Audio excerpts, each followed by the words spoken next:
Hi everyone. Gotta crouch down here. It's Adam here. About 2 months ago, I did a video where I went through all the gloves that I own. I thought, this is the weirdest video. No one's gonna watch it. Everyone's gonna hate it. And it's gonna be a waste of time. But then a few of you said, wow, this was actually really informative. And I thought, huh. And then like 3 of you commented or emailed me, hey Adam, can you also do one on your suits? And I thought, that's going to take a long time. So please note, this is like a 1-hour process because I'm literally putting on all of my suits for you guys and showing them off and talking about them. So if you enjoyed this, please let me know because this was a lot of work. I think we're going to be almost exclusively with Klim today, minus maybe one exception. But let's get started and let's kind of work from, I think, from bottom to top. Well, not bottoms to tops, but and then final note, I'm going to be wearing, I'm going to do 3 different base layers, maybe 4 different base layers as well, so you get a feel for that as well. Okay, for starters, this is my Klim 1.0 base layer. It's not supposed to be flattering. Judge all you want, 250 pounds of man here, but this is my 1.0 base layer. This is what I pretty much wear year round if it's below 70. If it's below 50, I'll put my Klim 3.0 base layer on. If it's above 70, I'll put my 1.0 Air mesh on. And what you're actually looking at here is my winter suit. This is the second suit I've ever bought. The first one was the Alpine Stars Andes. So you got these. This is your rain layer. I had to rebutton this because the buttons came out of the seam basically. So I had a seamstress rebutton these. Seamstress actually did a lot of repairs on this thing. It had all kinds of issues with wearing and tearing inside. The inner layers kind of got screwed up. But this is my only 4-season suit. And the reason for that is because it's incredibly warm. You don't even need a base layer. It has these this kind of quilted pocket interior. Has an interior rain liner, dry star liner, and very lightweight. And I will start sweating in this thing pretty soon. So this is an XL large, and I think whatever my weight, XL pants. They don't come in waist sizes.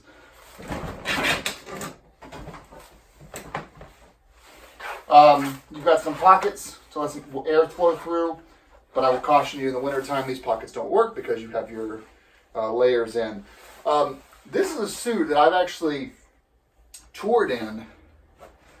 I've done the interstate for 3 hours at 25 degrees Fahrenheit, and other than my fingers falling off, my core has remained completely warm. I don't use heated gear. So this is my Valparaiso. It's the version 2 Valparaiso. Got this in 2017, and this got me through all of 2017. And 2016 was the Andes Dry Star. The Andes is a lot thinner, even with the winter layer put in. It's a lot thinner. This is a base suit. I bet you can find on eBay for like $400 for both tops and bottoms. When it gets wet, it gets heavy, but you stay dry. I've never gotten wet in this thing. The way it works with the construction is pretty standard for most of these suits. You have the dry star layer, the kind of the separate zipper. You can remove the dry star and the winter layer with zippers. There's the winter layer right here. And then you can just install the winter layer, or you can just install the dry star layer. You can kind of decide how you want it, which means it's a lot of zipping. So I personally only wear this when it's like below 40. This is my below 40 suit. I keep the winter layer in there year round now because if it's above 40, I'm wearing something different. It's not raining commuter setup. These are the Klim Dakar pants. They are very well ventilated. You've got some pull tabs here to pull around your super fat hips. Get those tight. You got ventilation right here. These also breathe on the back side. You got, this is kind of a stretchy mesh, and you got ventilation back here as well. These have no armor that come with them. It's easy to buy level 2 hip armor and knee armor. There's no buttocks pocket for you. So I keep these up all the time when I'm wearing these pants. Then I'll drop them down. These Velcro in the rear. So the Velcro's right closed, there's no zipper. And on the inside here, We've got this leather that runs from the very bottom up to right past your knee. It's stretchy. You've got stretch here, and you've got stretch here. You've got these really long, there's a back that's always open, a little slip that's always open, you can't close it. On the front, you got these really long zippers that really move a ton of air. And then you've got little small pockets right here. So back to the rest of my commuting setup. I have 2 commuter jackets. This is the first.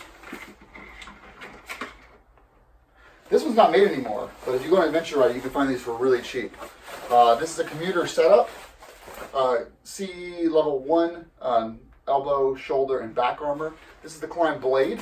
It's a single layer Gore-Tex, so it's not laminated. I've never gotten wet in it anyway, though. So you can kind of get an idea of just how thin this is. I mean, it's really, really thin. Will it protect you in a slide? Sure, but like repeated slides off-road, no, don't wear this off-road. So this drops straight down. You've got some pull tabs to pull this tight around your waist. This thing closes with buckles. You've got a button right there, and you got Velcro up here. Then you've got another 2 buttons right here. You can close that up.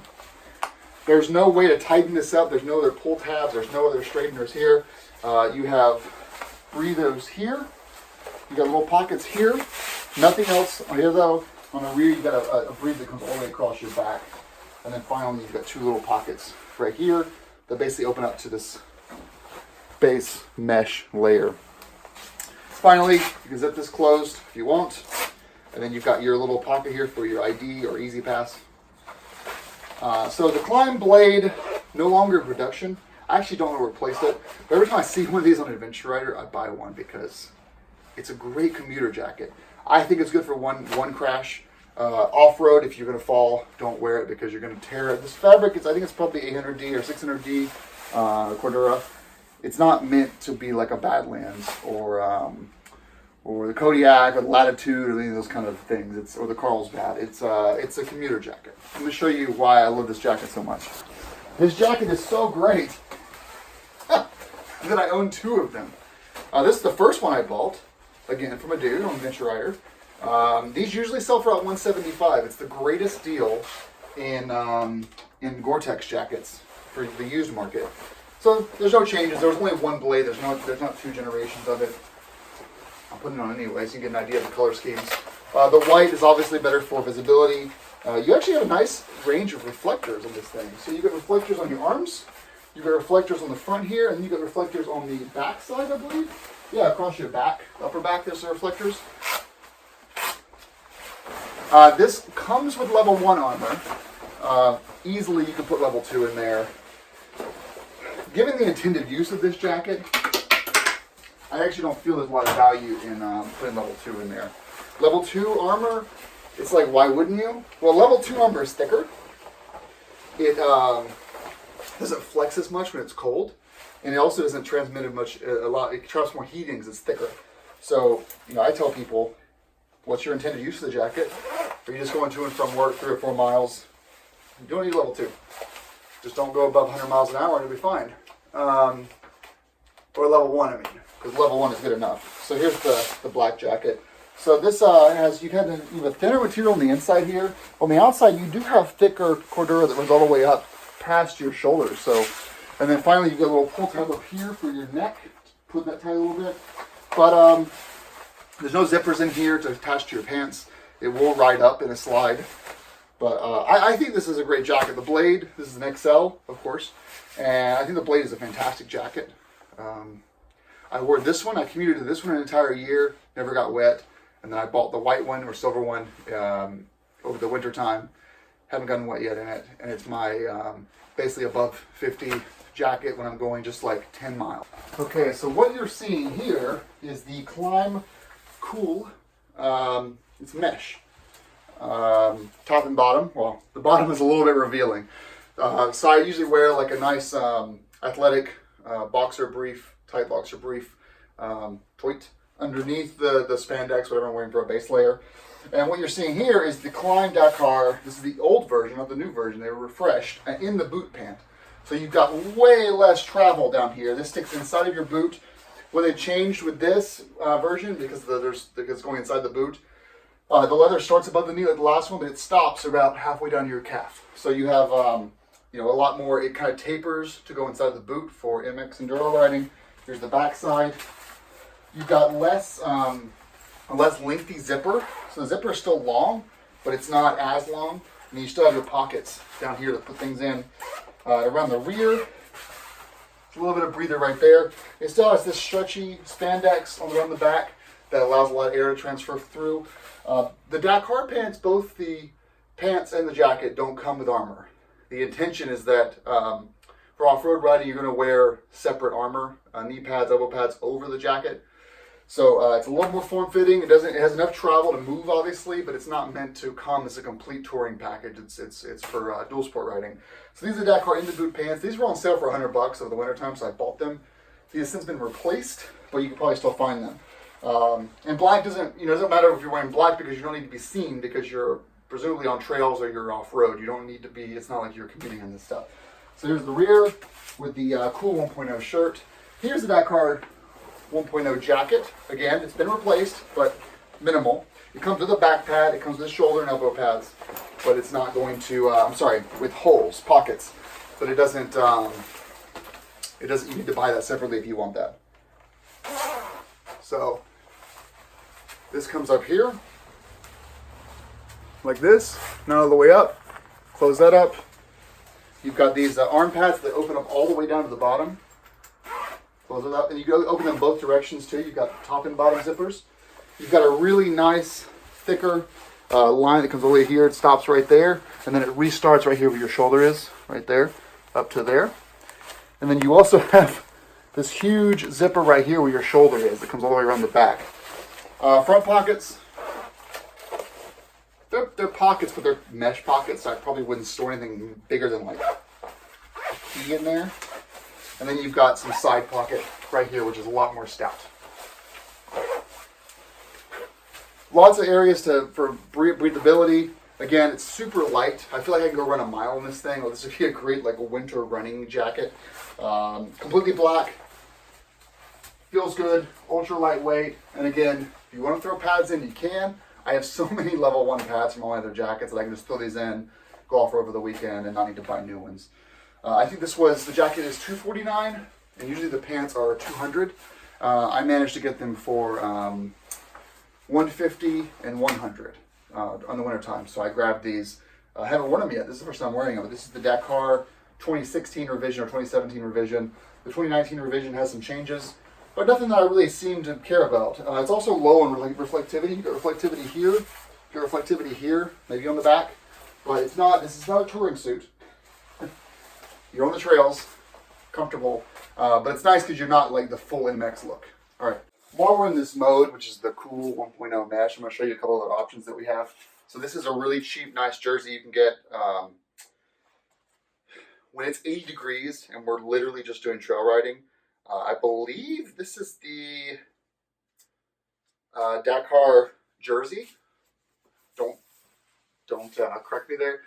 You guys know what jerseys are. It's not a big deal. With a lot of airflow through. This is the XL, of course. You've got a little bit of like 1/8 of an inch padding here and here. Fits well though. Feels good. Tons of air moves through. I like it. It was cheap. I think it was like $49. These aren't meant to protect you, but you're falling on sand. Now, by contrast, this is the tactical jersey. This one was a used model the guy never worn, never put on. Well, it has no wear. I think this is $130 usually. I think it's a bit overpriced because you still have really no protection built into it. You're supposed to use pads with it. It lets a ton of air flow through because it's mesh.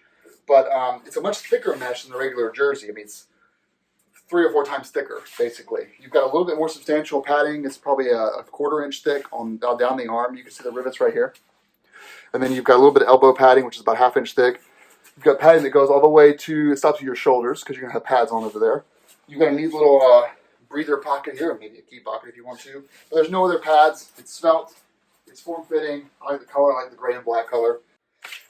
I can't remember what this one's called. I got some thumb holes here. This is a merino wool Klim overshirt. I wish I remember what this thing is called, but I'll link to it below. Really nice neck. The neck sometimes gets kind of like scratchy over time, but this is a mid layer obviously. It's a bit stretched out for me wearing it with my shoulders pulled up. You've got this interesting weird pocket here. So just kind of does that. You've got a little mesh layer right there. This thing is incredibly warm.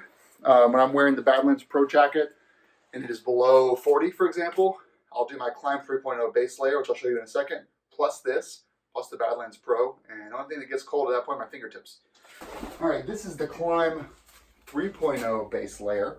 I've got it pulled up a little bit here. It's got some thumb loops, which is nice. It's very, very thick.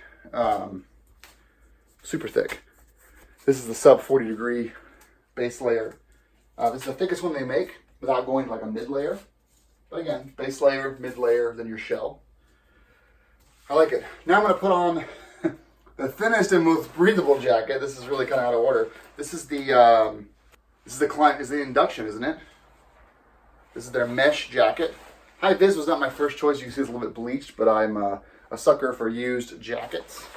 You've got level 1 armor on the elbows, the knees, elbows, shoulders, and back. Mesh jackets, we're talking about 80 degree weather here. Not quite conducive with the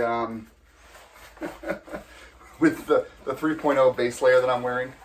In where I live in northern New Hampshire, this is a jacket I'm going to wear 1 week per year, unless I go south. So you've got a tightener right here on the arms. You've got tightener right here on the wrist. You have your emergency pocket, or easy pass pocket as I call it. And it's breathable. I wore it when it was 50 and I was freezing. It just lets all the air through you. It's one of the reasons that I actually would love to get the Klim Adventure Rally Air jacket. Probably their lowest selling jacket, because the Adventure Rally is this thick behemoth. It's like full of pockets and tie downs and the best technology. And the air jacket has all that, but it lets all the air through. I would need to live in like Mexico for the Rally Air jacket to be beneficial, because why would you spend $1,800 on a jacket that doesn't keep the air off of you or the water off of you? There's no Gore-Tex. So the Adventure Rally Air is one of those jackets that if like I found one for $100, I would totally buy it, because it'd be so cool to have it for that 1 week per year. But you couldn't use it the rest of the year unless you were going to be able to Baja or something. And even then, just get a Dakar jacket. This is the induction. XL, so you can see how it's a little bit tighter here. It's a little more form-fitting, but I like it. I did want to give kind of an honorable mention to the Outrider pants. These are the Klim Outrider pants. These list for $200. I got them for $100 on eBay, last year's model or something. They fit true to size. If you wear like a 36 Levi's, get a 36 Outrider pants. The only problem is you're going to be a little tight in the butt if you're like me, but that's genetics. Nice deep pockets for dudes. The hips are removable if you take the pants off. The knees, though, are removable right here. Quick release knees. They are held on by Velcro on the back. So there's Velcro right here. The back of the D30 knee pad has Velcro on it, so they don't move around a lot. So you have to give them a really good pull to pull them out. I wore these one day to work, and my thought was, hey, I'm finding commuter pants. They're not waterproof. I can remove at least the knee pads, work all day in them, but they sound and they feel like snow pants, which is good if you were to slide in them. But that's a little change pocket right here. But to wear them all day at the office, people were giving me weird looks saying, hey, why do you wear snow pants to the office? They kind of, because they had that big bottom here for the boot. This is a grocery getter pant. This is a throw on your blade jacket, throw on your Outrider pants, go to the grocery store, grab what you need, go have a beer or a coffee, ride home. And this is the perfect pants for that. You know, you look a little weird, but when you tell people, oh, I'm on a motorcycle, they're like, oh, okay. But they look well enough that you could fit in and not look like a total weirdo. But they're not quite the ride to work and wear them all day at work pants that I thought they were. But for $100, it's a fantastic deal. In fact, the hip and the knee armor, level 1 in Revzilla D30, is like $49 or $59. So you're paying $40 for the pants. It's cheap. I think they list for $200 though, so look for the sales. Always look for sales. I'm a sales guy. It's buttonfly here, but then it has a zipper below. Very comfortable. I don't know, they're fine. They're decent commuter pants. Just change when you get to work. Now, before I talk about these pants, you guys know what pants these are, clearly. I've owned the the Badlands Generation 2, so not the Badlands Pro, but the Gen 2 Badlands. I've also owned the Adventure Rally Gen 1.5. These are better than both of those. These are the Generation 3 Badlands, aka Badlands Pro Gen 2, I guess. They fit to size, and if you lose weight, you got these nice little Velcro bits here to tighten them up. You've got a zipper in the rear to tighten up through your jacket. You've got these vents here that are closable. They seal up like a rubber layer. You can see they're not too hard to put back up. Just don't do it while you're riding. You've got a long, breathable vent right here. I mean, you're in your leg. There's nothing stopping you. These are layer 3 Gore-Tex, laminated Gore-Tex. Little pockets right here. You've got a pull right here to kind of pull it tighter on your thigh. And then on the rear, you see I keep my pants up to put the boots on. In the rear, you drop this down and you've got a zipper into a button. There's 3 different buttons so you can make it tighter around your boots. I've been doing the tightest setting and I've had no problems. Badlands Pro, are these worth like what, $600, $700? I bought them full price, but I bought them after insurance gave me full price. Well, actually, no. Klim gave me these for free because I damaged my Badlands pants that were on the trail. So on a crash. Sorry. So I got these for free. Basically, they replaced the 5-year crash guarantee. Is if you crash in them, send them the pants back, and you have a police report, yada yada yada. They'll send you the same size with the current model, whatever you had. They've got this super fabric that's all over the place now. They've got the D30, I think exceeds level 2 Aero, which these pads that have little holes in them. And they are much cooler. My knees and my hips no longer feel sweaty. They don't breathe at all. So you've got the 1-2 on the front of the zippers, and you've got the 2 on the back. So when you're standing up on the bike, air does pass over your thighs, no problem. Your legs, unfortunately, are going to be sweating, but they're also in tall boots. So what are you going to do? Are they worth it? Well, I don't know. They are, by far, the best adventure touring pants in the world. And I say adventure touring very diligently. There are touring pants that Klim makes. You've got the Carlsbad, you've got the Latitude, and you have the Kodiak. Those are softer. They bend better. They're lighter. They just feel better when you're on a 4,000-mile trip across the U.S. But the Badlands pants have the advantage of being thicker seams, more seaming, almost like they're almost welded together as one piece. So when you fall off-road, low-speed crashes, you're never going to know what happened. The super fabric doesn't show any. I've been on down these a few times. Super fabric doesn't show anywhere at all, and some pine sap. The only time you're going to eat through these pants is when you do a slide on asphalt. I slid for like 40 feet, 40 miles an hour, and all I had was back here, it was scraped up a little bit where you could finally see the mesh. But it didn't actually tear away. It basically just put little divots in the scrape so you can start to see the mesh a little bit if you pick your fingers in a little bit. So, you know, these pants are built to take a lot of off-road abuse. And just like all the adventure pants from Klim, touring pants from Klim, they're meant to take that one big crash. Let's put the jacket on and we'll wrap up this video. So here's our Klim Badlands Pro XL, $1,000 jacket. I think I paid $400 because my insurance gave me $500 for my last jacket, and I found a coupon, so I was able to get this for $400 out the door. It is a $1,000 jacket though. You've got reflectivity here. You've got breathing here. You've got breathing down here as well, air vent. Up here you've got a pull tab for your neck tightness. Around the side, as you can see, we have super fabric that starts right here. It goes down here, it stops at the shoulder, then it picks back up right above your elbow and goes all the way down to where the reflection is. On the front and the rear here, you've got a side pocket for your Easy Pass, I guess. Another air vent, another air vent, another air vent underneath, air vent here. So there are plenty of breathability. Both sides are basically identical, with the only difference on the left hand being the emergency / Easy Pass pocket. But this super fabric stuff is crazy. So while I put this on, again, back to my crash. I had actually crashed off-road in my previous Badlands jacket and my previous adventure rally jacket. I don't know, 50 times. You know, just you're digging around, you hit a pothole or something.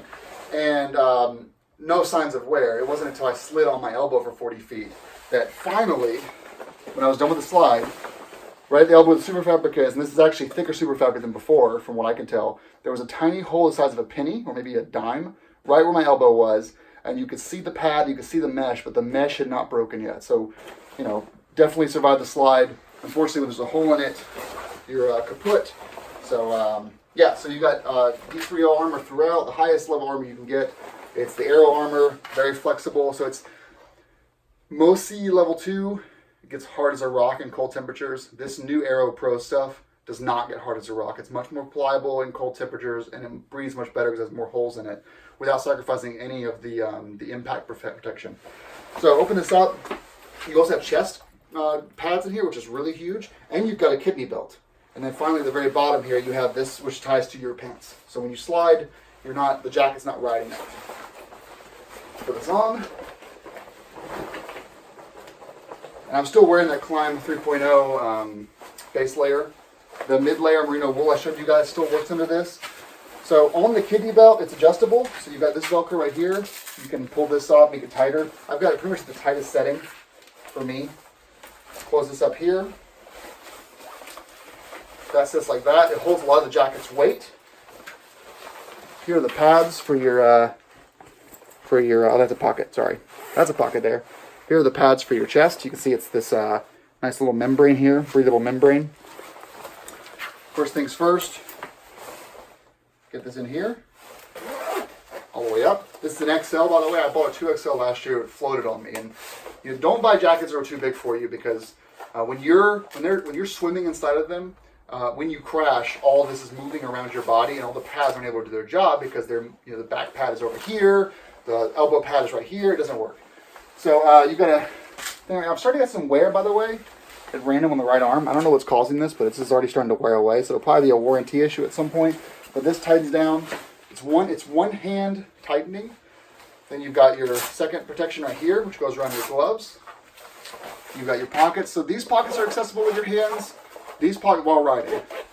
I can also, while riding, I can unzip this one and zip it back up while riding. Pretty cool. I can also unzip this and back up while riding with cruise control activated. So I can do these pads, but the two here and the two right here, I can't touch when I'm riding. I have to have a buddy do that for me. But I can access all but 4 of the vents. So when it starts downpouring, no problem.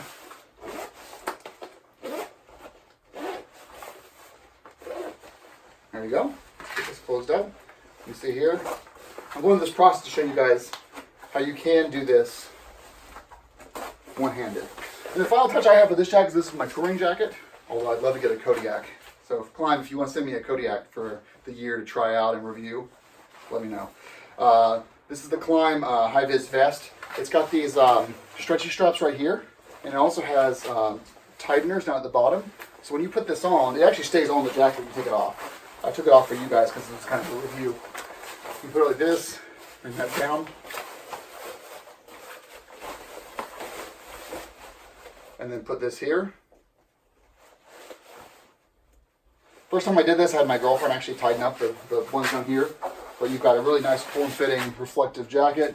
It does decrease the airflow, but it fits perfectly.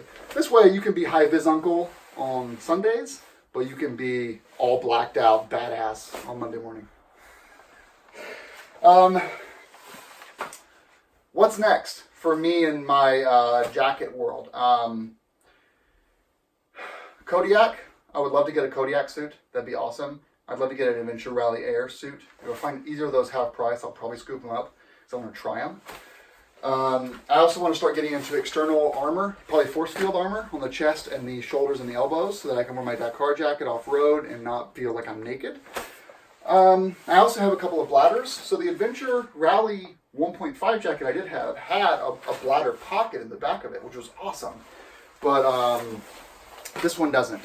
So I have a Klim backpack that's just a bladder that puts the hose in right here. And then I also have the Klim knack pack, which is what I use for more off-roading. The knack pack also has a bladder holder right here and a bladder channel right under here. But it's great because I can keep my tools in here, some food, a change of clothes, and toiletries. This is an overnight bag when we're doing off-roading. If we're not camping, if we're doing a motel, this is my off-road bag. Very comfortable, has clasp on the front. And then the hydration pack I got for 20 bucks on Revzilla. It's literally just a 1.5 liter bladder. It's really comfortable. And of course, I mean, you need to hydrate all day long, especially on the Beta where I don't have a place to store water. It's perfect for that. So you see here how this jacket stays on for the next time you ride, or the reflective thing. That's it. That's it. So I don't know. If you have any questions, let me know in the comments. Thanks for watching. I would like to have all of the climb gear so I can figure out what I love. I would say that if you were looking for the most complete setup in the Northeast, I would say skip the mesh stuff completely. Get the Dakar set up with external armor for your woods riding. Then graduate up to the Carlsbad or Blade for your touring setup. The Outrider pants are nice but optional. And then I would move up to the Badlands Pro for your touring suit. When you're doing 600-mile days, it's raining on you, it's cold, it's windy, you're around cars. The Badlands Pro suit really gives you like this false sense of security, but it feels good, it feels comfortable. So I love this suit. The only thing that would probably supersede this was if they replaced the Adventure Rally suit. Right now, the Adventure Rally suit lags behind the Badlands Pro suit because the Adventure Rally suit has the old D3O armor, the old super fabric, the old zipper system. So it's outdated. I would hold off. You know, maybe in December they'll update that one, and we can figure out if we want to replace that with the Adventure Rally suit. I had the Adventure Rally suit for about 5,000 miles, and I loved it. It was about the same weight as this Badlands Pro, and you don't feel the weight when you're riding on it once it's on you. Okay, end of the video. Thanks for watching. I warned you it would be long. Take care and ride safe. Ride safely. Wear your gear at least 80% of the time.